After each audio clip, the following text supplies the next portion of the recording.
తెలంగాణలో త్వరలో బీసీ జనగణన ప్రారంభిస్తామని అన్నారు డిప్యూటీ సీఎం మల్లి భట్టు విక్రమార్క. ఇక దేశ రాష్ట్ర సంపద సమానంగా పంచాలి అంటే జనగణన అవసరమని అన్నారు. బీసీ జనగణనకు కావాల్సిన కసరత్తు చేస్తున్నామని చెప్పారు భట్టి. అతి తక్కువగా పంచుతున్నారు. క్యాస్ట్ సెన్సస్ జరగాలని చెప్పి చాలా స్పష్టంగా చెప్పాడు. బీసీ జనగణన జరగాలి.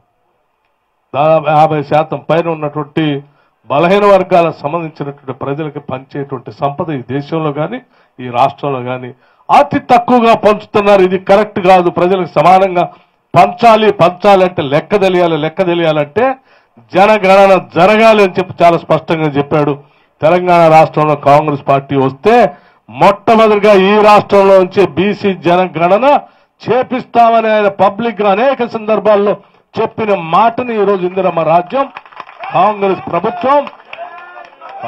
ప్రభుత్వం ఆలోచన చేస్తాం. ఎస్, రాహుల్ గాంధీ గారు ఇచ్చిన మాటని నిలబెట్టడం కోసం ఇందిరమ్మ రాజ్యం తప్పనిసరిగా ఈ రాష్ట్రం నుంచి మొదలు పెట్టాలనేటువంటి కార్యక్రమానికి తీసుకోవాల్సిన చర్యల గురించి ఒక కసరత్తు